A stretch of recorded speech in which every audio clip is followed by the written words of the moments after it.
I want you to pay attention to some numbers here because they're really very interesting. We sat back and looked at what was going on from a standpoint of time, and we started looking at some numbers. The best we could tell in looking at bonds, there was about $70 billion worth of bonds that had been passed and had not been activated upon. This is a very squishy number because it's really hard to get that number accurately. We started looking at that. It included the state bonds as well as local bonds.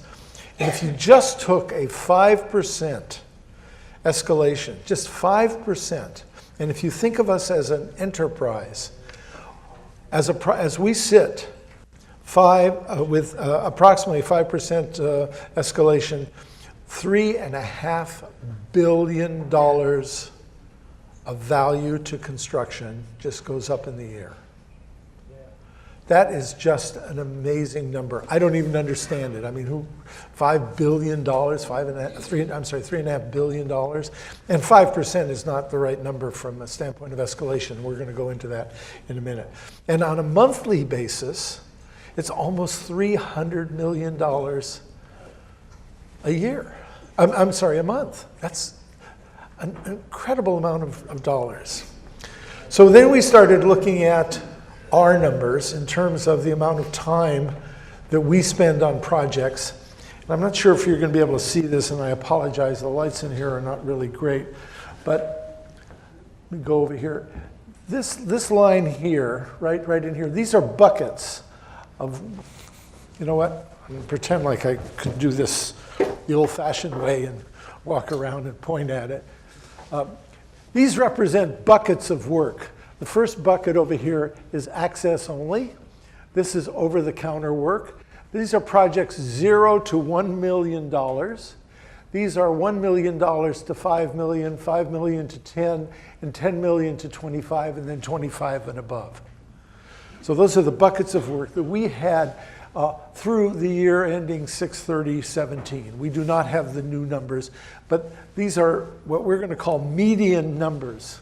So if you take a look at this thing, you'll see that the red in each one of these things, that's each one of the projects sat for approximately 42 days. That's 6 weeks of bin time. Now that's where we were. And then if you look at the green, that's the amount of calendar days that it would take for us to review a median project. Now remember, it's calendar days, and remember for us, the typical plan reviewer in any one of the 3 disciplines spends about 50% of their time, 50% of their time on a daily basis reviewing a project, and then 50% of their time doing back check, doing CCDs, other activities. So what was happening in here, if you stay with the $1 million to $5 million project, is about 23 days of the time. What was the amount of time that it sat in our project area where our plan reviewers were reviewing the projects. Now remember, this is median, half above, half below. And then it took, in this particular case, 50 days in the architect, the engineer's office with back check preparing responses to our comments. Now, in fairness to the architects and the engineers, a lot of that might have been the district making decisions, the district changing the programs. This is not a blame game here. We're all in this thing together. That's just the amount of time that it took. These are accurate numbers where we are. Now, lots of projects took more than that. Lots of projects took less than that. That's a phenomenal number. And we started looking at it and saying, okay, what can we do? How can we fix this, at least from our standpoint? So we started looking at individual projects. And I'm going to pick out 3 projects here, and I've picked them out not because they're good or bad, but because they had some numbers that were relevant. And I don't want to pick on them. I just want to use their numbers as examples. So here is, in San Diego, a small project at Maricosta College. It was $350,000. And if you look down at here, you'll see that it sat in our bin time pretty fast, for what, it's hard, really hard to read this.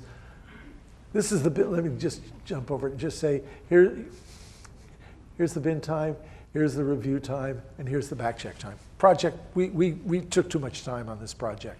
But let's take a look and see what that cost, because that's what's really important.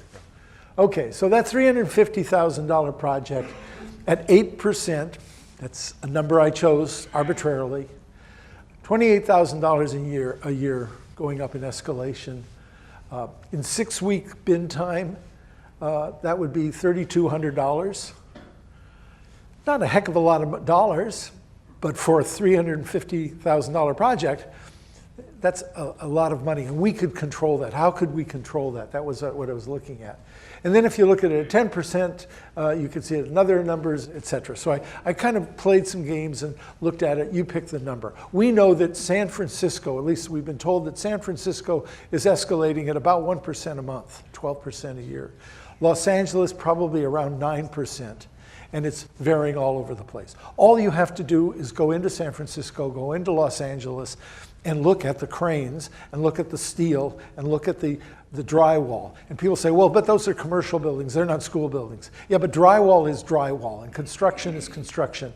And the lack of labor is the lack of labor, whether they're working on a 2-story building or they're working on a 25-story building. So how do we solve this? How do we move forward is where DSA started on this process. Okay, so then I picked another project here in Sacramento. Here's a project that we wound up with $11 million. And I started looking at, okay, we still have heavy bin time. Here's what happens on an $11 million project. If you just pick 6%, again, an arbitrary number on my part, you're talking about $78,000 going down the tube while it's sitting in our bin at 6 weeks. That just doesn't make sense. We have to figure out how to do this thing better. This was the thinking process, and it was hard to figure out where to go with it. And when you go down at the bottom, if you look at it as the days in the bin, the days at DSA, and the days at the A&E is doing their review process, you're talking about $133,000. Again, no blame on anybody here. This is just pure facts of time. And these projects were done quite a few years ago, so they were really not affected. They were just projects that I said, okay, if we do them today, what would have happened if the exact same set of circumstances came about? So here's one, Santa Monica College. This was a problem project. It was submitted too early. You know, one of those dummy sets. Anybody that's old enough remembers how we used to submit dummy sets to get in line. And it really was an incomplete project. That's why the whole idea of triage or what do you call it? Intake, thank you, came about. So here's this project, and look what happens to it. If you look at those numbers, $74 million at 9%, so that's Los Angeles, that's what it is. And you're looking at $770,000 just gone into the wind.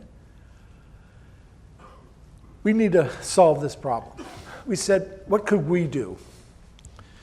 Well, the one thing we could do is we could look at the bin time, and we could say, that's craziness. Here is a project that just sits there doing absolutely nothing because they're working on other things, but it's 6 weeks that they cannot really work on our project, the one that we want that's going through. And that's how the whole idea of the appointment system came about. We decided that if we could give those 6 weeks back to the design team, that they could turn out a better set of drawings, which means that, first of all, they'd have 6 weeks more of time, so we're saving that time. And that better set of drawings would wind up being less corrections, less issues from DSA's standpoint. And then that would mean less time for the back check process. And ultimately, it would say less time and better drawings out in the field. So the appointment system was established. I think our first appointments we started in September, or in August rather. The first appointments were in September. We made a commitment that we will, when you make an appointment, we will start the review of your project within 5 days of that appointment. And we pretty much have stuck to that. We've had some blips. Certainly right after the holiday season, it went up because people were gone. We've received huge amounts of work. I'm talking about $1 billion, almost, it was $900 million at one time. A blip went up. But generally, we've started our projects within those 5 days. I think the highest I've seen was a few days ago, something like 18 projects out of something like 500 or 600 projects were over and above the 5 days. They might have only been 1 day, it might have been 2 days, but generally we've kept to it. It's been really hard on our staff because they're really grinding this stuff out and really working hard. They're working overtime, but how much can you do of overtime without interfering with family life and driving your people nuts? At the same time, we've gone out and used more and more outside consultants, and that's worked pretty well, but we're running into problems there because the consultants are the same engineering firms and the same architectural firms that do work on the other side of the table.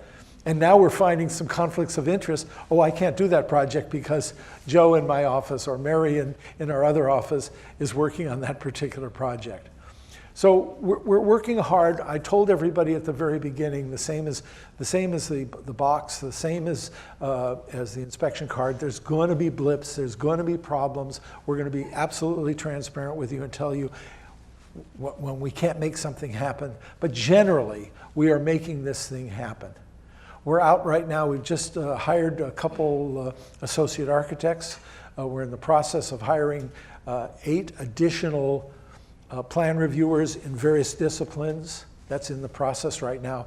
But I have to tell you, the process in the state government is a lot different than the process in the private sector, both in the hiring and the firing side.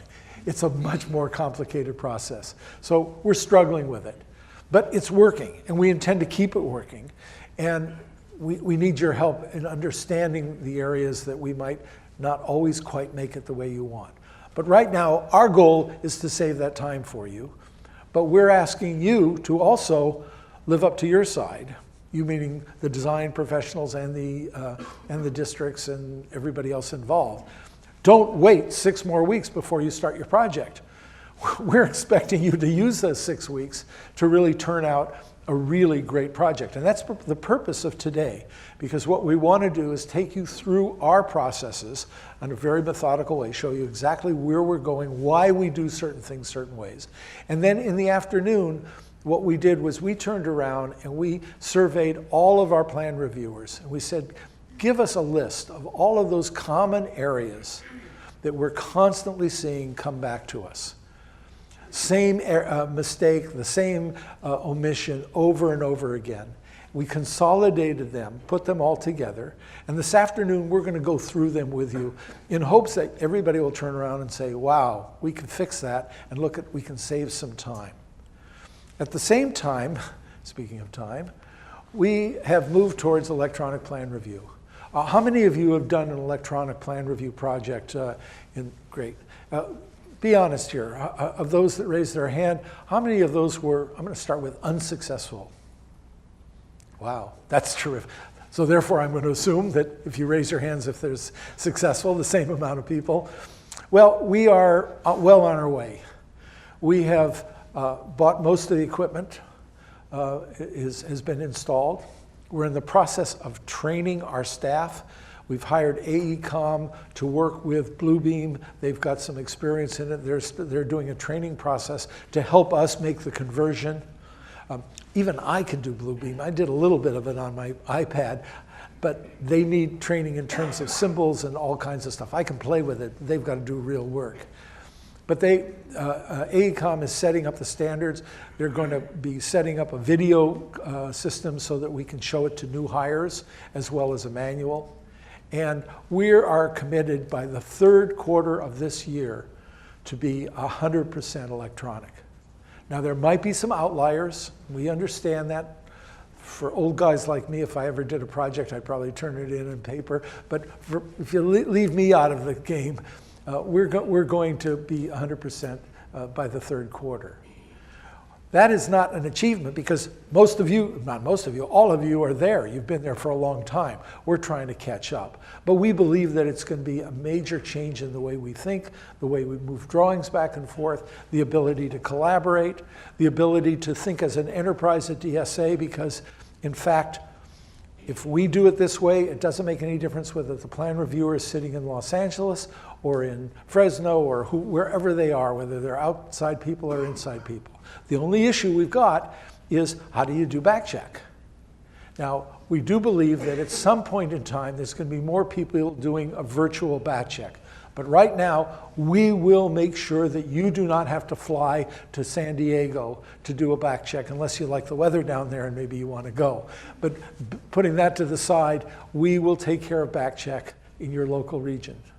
That's our commitment to you. Because again, our goal is to make this thing better, not for DSA, but better for you, our clients, and eventually the school kids and the adults in community colleges across the state.